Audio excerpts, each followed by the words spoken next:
এরা বুড়ার সময় আমরা পাওয়া অত ধরে মা কই চাচি কই খালা কই দাদি কই বুট শেষ আমরা দামও শেষ। এলাকার মানুষ সহ আশপাশের বাড়িঘর সবাই একটা হুমকির মুখে পড়ে গেছি আমরা। কোন সময় নিয়ে আমরা গাঙ্গ গড় লয়ে জায়গা।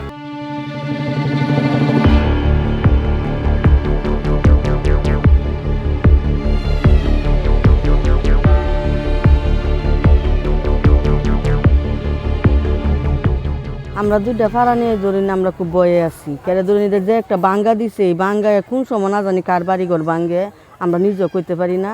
ধরেন আমরা লাইতে শুয়ে থাকলে আমরা ঘুমাই না, আমরা জেগে থাকি কেড়ে জেগে থাকি। ধরেন এই যে বৃষ্টি বাদলের দিন কার ঘর কোন সময় ভাঙ্গে কার মাবন কি এটা কি করতে পারে না। কারণ আমরা সরকারের কাছে এই আবেদনপত্র যদি পারে আমরা দুইটা ফাড়া রক্ষা করতে দিলে একটা বেড়ি বান্ধের সিস্টেম করুক। নদীর সাথে আমাদের এই পাইকান ব্যাপারীপাড়া গ্রামটা দীর্ঘদিন যাবৎ এই ভাঙতিটা ছোট থেকে ধীরে ধীরে বড় হচ্ছে। এখানে কিন্তু বিশাল একটা মাঠ ছিল, আমরা এই মাঠে খেলাধুলা করতাম, ফুটবল খেলতাম, ক্রিকেট খেলতাম।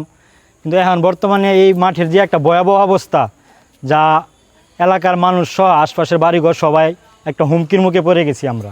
গ্রামে প্রায় হিন্দু ফ্যামিলি মুসলমান মিলে প্রায় 1000-এর মতো জনসংখ্যা আমরা এই রাস্তা দিয়ে দৈনিক যাতায়াত করি। আমাদের গ্রামের অনেকে গাড়ি চালায়, রিক্সা চালায়, অটো চালায়, তারা এই রাস্তা দিয়ে যাওয়া আসা করে।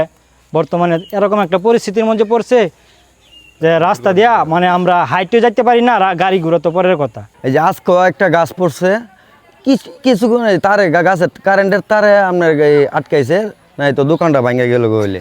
আর এই যে ছোটো ছোটো বাচ্চা পোলা পানি তা এই দিক দিয়ে যে নদীর সাইডে বাড়ি ঘর পড়ছে, তো এটা না খেলে আমরা হেরারে নিয়ে এই ছোটো পোলা পানি নিয়ে খুব আতঙ্কে ভয়ে আছি। আমরা হিন্দু পরিবার আছে 4-5টা ফ্যামিলি, এরাও রাত্রে এই খুব ভয়ে ভয়ে থাকে আর কি, বুঝছেন, ঘুমাইতে পারে না। এই জন্য আজকে আরেকটা গাছ পড়ার অলরেডি বাও।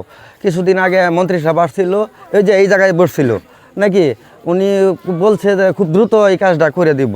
মানে আমি প্রশাসনের কাছে একটু আবেদন যাতে এই কাজটা দ্রুত আমরা করে দেয়। আমরা পাইকান ব্যাপারী পাড়া রাস্তা এই যে ছোটো ছোটো পোলাপান নিয়ে খুব আতঙ্কে আছি, আমরা খুব ভয়ে আছি, রাত্রে ঘুমাইতে পারি না। কোন সময় নিয়ে আমরা গাঙ্গ গড় লয়ে জায়গা। এই প্রশাসনের কাছে একটু আবেদন, আমরা বাঁচান আপনারা, আমরা খুব বিপদ আছি, আতঙ্কে আছি।